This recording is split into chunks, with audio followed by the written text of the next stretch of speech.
to be celebrating one of the biggest, most popular, and most important holidays for America, and that's, of course, this Friday, the 4th of July. Friday, you're going to go watch fireworks, you're going to be at parades, picnics, parties, parks. You're going to be all over the place with friends, with family, with random strangers.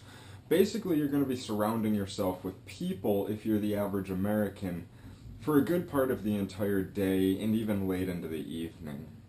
This week, instead of adding something new to our repertoire, instead of answering questions, instead of gaining new insight, I want to challenge us to take this information that we've learned over the last year, information that you've learned from great resources like Abolition 101, like Abolitionist Radio, or even just your own experiences, and I want you to move them out into the real world, move them out onto the streets.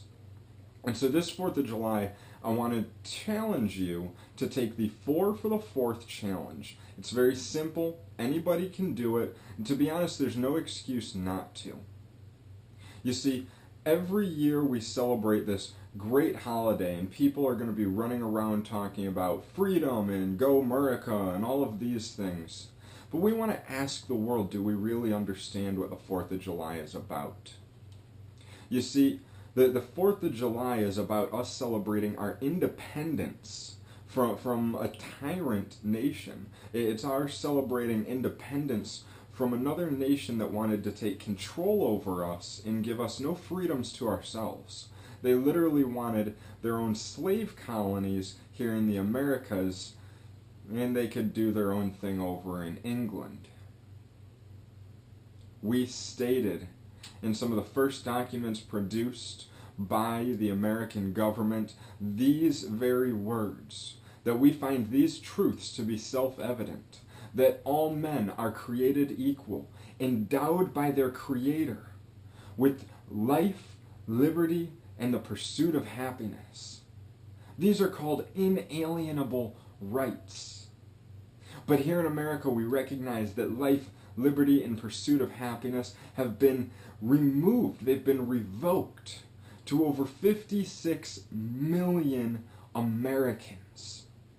Small children who had no rights, they had no voice, and they had the greatest right, the right to life, taken away from them, which then refused to them liberty in the pursuit of happiness.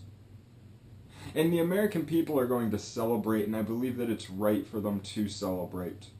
Many of them are going to remember those who have fought and died and given the greatest sacrifices of all, so that we could have the right to choose what church we want to go to. We could have the right to decide whether or not we were religious. We could have the right to have a free exchange of ideas, both in the public and the private forums. The right to be able to publish those ideas for the whole world to see.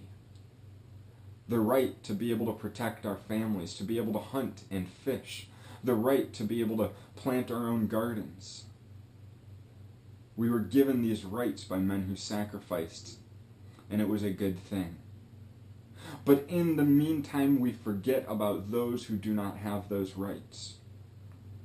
On the 4th of July, William Lloyd Garrison publicly burned a copy of the Declaration of Independence, stating that no man had rights until all men had rights.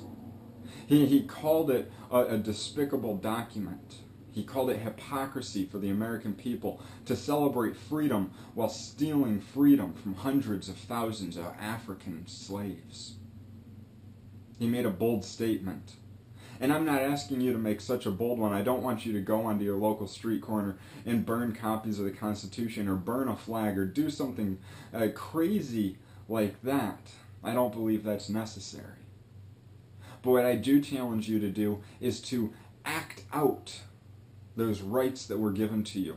That right to have a voice, to take your opinion and make it known to the world. The right to freedom of speech. And so what I want you to do is I want you to take 4 drop cards, 4 quadfolds, 4 flyers, 4 pamphlets, 4 abolitionist books, 4 gospel tracts, and go find 4 people Talk to them for 4 minutes each about the gospel and about abolition, about the plight of the unborn children having their freedoms taken away, and the importance of recognizing it on a day that we celebrate our freedom.